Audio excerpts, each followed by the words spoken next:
Beyoncé Knowles s'est tout d'abord fait connaître grâce au groupe star Destiny's Child avant d'entamer une carrière solo en 2003. Grâce à ses tubes, Crazy in Love, ou encore Baby Boy, et à ses talents de danseuse, elle fait partie des artistes les plus reconnus du R&B. Une diva précoce. Beyoncé Giselle Knowles est née à Houston au Texas le 4 septembre 1981.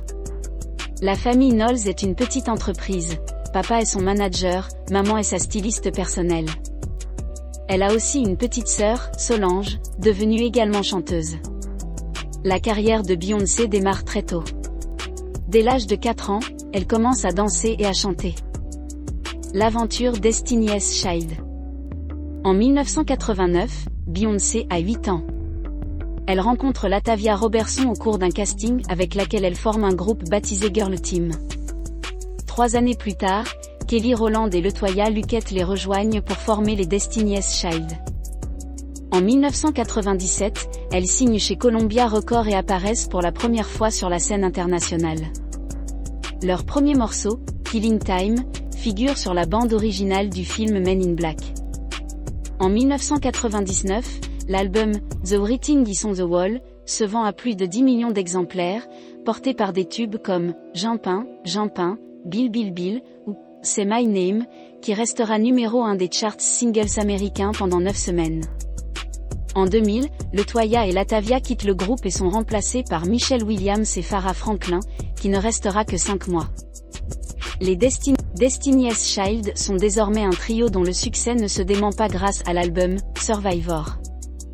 Leader du groupe, Beyoncé Knowles chante, compose et produit de nombreuses chansons. Une récompense bien méritée. En 2002, elle remporte le titre de « meilleur auteur pop de l'année », décerné par l'ASCAP, formé de compositeurs, auteurs et diffuseurs américains. C'est un événement historique, Beyoncé est la première femme noire à remporter ce prix. À l'heure de leur séparation, les Destiny's Child ont vendu 33 millions de disques dans le monde. Un nouveau départ. En 2003, Beyoncé entame sa carrière solo. Elle démarre en trombe avec l'album « Dangerously in Love », qui remporte un nombre record de récompenses.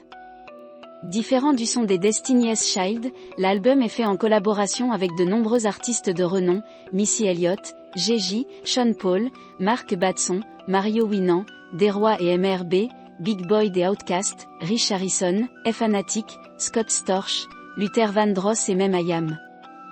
Rien ne résiste à Beyoncé Knowles. En parallèle, Beyoncé Knowles se lance dans une carrière d'actrice et décroche des rôles dans Austin Powers, Goldmember et The Fighting Temptation, sortis en 2002 et 2003. Elle apparaîtra par la suite dans Dringirl et La Panthère Rose. Le deuxième album solo de Beyoncé Knowles, B-Day, sort le 4 septembre 2006, le jour de ses 25 ans. 2 ans plus tard, I.Am. Sasha Fierce arrive dans les bacs. Sasha Fierce est l'alter ego de Beyoncé Knowles et le nom qu'elle adopte quand elle chante sur scène. Grâce aux singles If You Were a Boy, Single Ladies, et son clip Phénomène ou encore Allo, il connaît un immense succès. Un peu de repos en 2010. Alors que s'achève son I.Am. Tour, en février 2010, Beyoncé annonce qu'elle veut s'octroyer une pause musicale de 6 mois minimum. Une envie de vivre sa vie autrement que d'aller en studio, selon ses propres déclarations. Durant l'année qui s'écoule, les rumeurs d'un 4e album studio vont pourtant bon train. Beyoncé préparerait son retour mais sans son alias, Sasha Fierce, qu'elle affirme avoir définitivement tué. Un album et un bébé. Le 4e album de Beyoncé Knowles, sobrement intitulé « 4 », sort en juin 2011. Pour ce nouvel opus, la diva est restée dans un style R&B mais avec quelques touches d'électro. Elle a fait appel à des producteurs tels que The Dream ou Frank Ocean et s'est inspirée d'artistes tels que Stevie Wonder, Lauryn Hill ou Michael Jackson. Les 3 premiers singles extraits de l'album 4 sont Run the World Girls, Best Thing I Ever Had, Countdown. Le succès de ce disque est accompagné d'une heureuse nouvelle dans sa vie privée. En août 2011, Beyoncé Knowles annonce ainsi en direct des MTV Video Music Awards qu'elle et son mari Gigi attendent une petite fille. Le 7 janvier 2012, elle donne naissance à Blue Ivy au Lenox Hill Hospital de New York. Pendant quelques mois, Beyoncé Knowles se consacre à son nouveau rôle de maman, puis se met à travailler sur son 5e opus. Encore une fois, elle s'entoure de la crème du hip-hop américain, Kanye West, Miguel, Neuyo et son mari Gigi. L'album est attendu pour début 2013. Le 3 février 2013, Beyoncé Knowles est la star de la mi-temps du Super Bowl et quelques jours plus tard, un documentaire événement sur sa vie est diffusé sur la chaîne HBO. Elle l'a réalisé elle-même. Au lendemain de sa prestation au Super Bowl, Beyoncé annonce une nouvelle tournée mondiale The Mrs. Carter Show World Tour avec notamment un passage à Bercy le 24 avril 2013. Un album surprise. Le 12 décembre, Beyoncé crée l'événement en sortant dans la nuit un album surprise. Sans aucune annonce, ni promotion, l'album se classe directement numéro 1 des téléchargements sur iTunes dans presque 100 pays et ce en seulement 24 heures. Intitulé Beyoncé, l'opus contient 14 titres dont le hit Drunk in Love. Chaque chanson de ce nouvel album est accompagnée d'une vidéo, une première. On the Run. Souhaitant passer plus de temps ensemble après la naissance de leur fille Blue Ivy, Beyoncé et Gigi annoncent leur décision de faire une tournée commune en 2014. Baptisée On the Run Tour, cette série de concerts débute le 25 juin 2014 pour une vingtaine de shows aux États-Unis. Seulement 2 dates européennes sont programmées et c'est la France que le couple superstar a choisi, avec représentation au Stade de France les 12 et 13 septembre. En novembre 2014, elle poste une fois de plus à la surprise générale un nouveau morceau accompagné de son clip sur YouTube, 7 novembre. Un an plus tard, il a dépassé les 300 millions de vues. Le grand retour en 2016. Après sa tournée, qui a remporté un immense succès, Beyoncé s'octroie une petite pause auprès des siens. Malgré la sortie d'un clip événement en mai 2015, celui de Feeling Myself, avec Nicki Minaj, extrait de l'album The Pink Print de cette dernière, Beyoncé se fait musicalement discrète. Elle en profite pour s'investir encore davantage dans la campagne Shame for Change de Gucci, visant à mettre en avant les droits des femmes. Elle pose également pour de nombreux magazines, comme Vogue, Flaunt ou encore Beat. Alors qu'on ne l'attendait pas, elle confirme sa présence au 50e Super Bowl au début du mois de janvier 2016, pour chanter aux côtés de Coldplay. Le mois suivant, quelques heures avant de monter sur la scène du Super Bowl, elle dévoile aux fans un nouveau clip, Formation. Pendant la célèbre mi-temps, elle diffuse ensuite une publicité annonçant une tournée des stades mondiales, le Formation World Tour, qui sillonnera l'Europe et les États-Unis, avec un nouveau passage notamment au Stade de France en juillet 2016.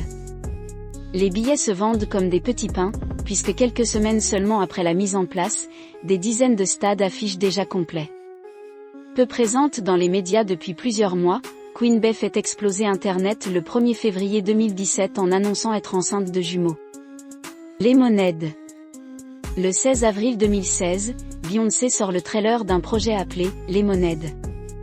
Il s'agira en fait de son nouvel album, qu'elle sort par surprise une semaine après le documentaire du même nom.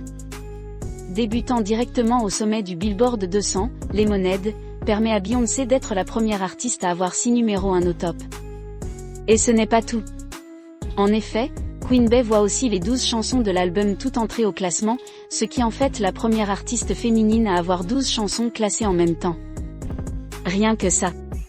En septembre 2016, Beyoncé fait partie des nommés aux Energy Music Awards 2016. La chanteuse est en lice dans la catégorie Artiste féminine de l'année. Le bonheur.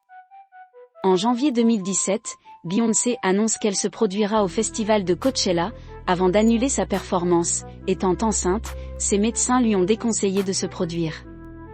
Car effectivement, en février 2017, Beyoncé fait exploser les internets en annonçant être enceinte de jumeaux, postant une photo sur Instagram qui est la plus leakée de l'année.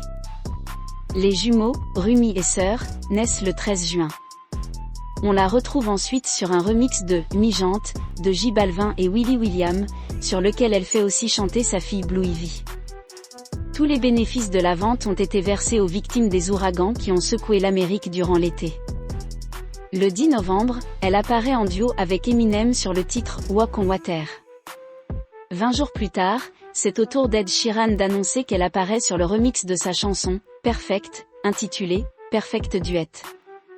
Un documentaire et une comédie musicale. En 2018, Beyoncé réalise une prestation très remarquée au festival Coachella. En avril 2019, Netflix met à l'honneur Beyoncé avec le documentaire Homecoming. La chanteuse en profite pour sortir l'album Homecoming, The Live Album, une compilation de ses meilleurs titres ainsi que des chansons inédites. Beyoncé annonce également qu'une comédie musicale retraçant la carrière des Destiny's Child est en préparation, Survivor, The Destiny's Child Musical. Beyoncé, un 7e album studio qui se concrétise pour la chanteuse. Au cours de l'année 2020, Beyoncé travaille avec Disney+ pour concevoir un album visuel, Black is King. Puis elle collabore l'année suivante avec le réalisateur Reynaldo Marcus Green pour son long-métrage La Méthode Williams. Elle compose la chanson principale, Be Alive. En 2022, elle sort le single Break My Soul. Un premier titre qui précède la sortie d'un nouvel album studio baptisé Renaissance. Il paraît le 29 juillet 2022.